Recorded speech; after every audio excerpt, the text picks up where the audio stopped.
మహిళల అభ్యున్నతికి కేంద్ర రాష్ట్ర ప్రభుత్వాలు అనేక సంక్షేమ పథకాలు అమలు చేస్తున్నాయని రాజ్యసభ సభ్యుడు సానా సతీష్ బాబు కార్యాలయ ఇన్ఛార్జ్ మేక లక్ష్మణమూర్తి తెలిపారు. కాకినాడ శాంతినగర్ లో గల ఎంపీ సానా సతీష్ బాబు కార్యాలయంలో సానా సతీష్ బాబు ఫౌండేషన్ ఆధ్వర్యంలో అంతర్జాతీయ మహిళా దినోత్సవం పురస్కరించుకుని పేద విద్యార్థినికి సైకిల్ పంపిణీ కార్యక్రమాన్ని నిర్వహించారు. కార్యక్రమంలో భాగంగా ఫౌండేషన్ చైర్మన్ తలాటం హరీష్, మేక లక్ష్మణమూర్తి, వెంకటేష్, సత్యబాబు, గౌరీ శంకర్లు 8వ తరగతి చదువుతున్న జోయా అనే పేద విద్యార్థినికి సైకిల్ ను పంపిణీ చేశారు. ఈ సందర్భంగా మేక లక్ష్మణరావు మాట్లాడుతూ రాజ్యసభ సభ్యుడు సానా సతీష్ బాబు ఫౌండేషన్ ద్వారా అనేక సామాజిక సేవా కార్యక్రమాలు నిర్వహిస్తున్నట్లు వెల్లడించారు. టీఎస్ మీడియా అధినేత్రి తనుజ శేఖర్ మాట్లాడుతూ సానా సతీష్ బాబు ఫౌండేషన్ మహిళా దినోత్సవం పురస్కరించుకొని తాను సూచించిన పేద విద్యార్థిని జోయాకు సైకిల్ ఇవ్వడం అభినందనీయమన్నారు.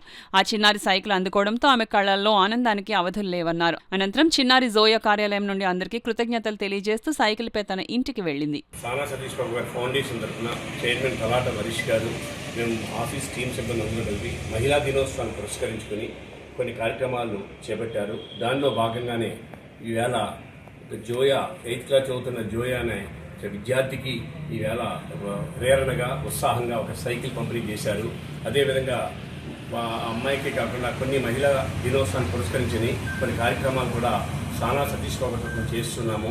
ఫౌండేషన్ చైర్మన్ హరీష్ గారు కూడా అనేక సేవా కార్యక్రమాలు ఈ కాకినాడ నగరంలో పార్లమెంట్లో చేస్తున్నాం. అనేక మంది అభినందనలు తెలియజేస్తున్నారు. మరొకసారి సానా సతీష్ బాబు గారి ఆఫీస్ తరఫున మా అందరికీ కూడా అభినందనలు తెలియజేస్తున్నాం. మహిళా దినోత్సవం సందర్భంగా సైకిల్ ఇచ్చారండి. నాకు ఎంత హ్యాపీగా అనిపించిందంటే కోరన్ గారే వెంటనే స్పందించారు, పిలిచారు, ఆఫీస్కి పిలిచారు. పాపకు కూడా అమ్మాయి పేరు జోయా అండి, 8th క్లాస్ చదువుతోంది. పాపకు వెంటనే స్కూల్కి వెళ్ళడానికి ఇబ్బందులు ఉండడం వెంటనే స్పందించారు. ఇవే కాదు, నేను ఇంకా చాలా సేవా కార్యక్రమాలు చేస్తూ ఉండడం చూస్తున్నానండి.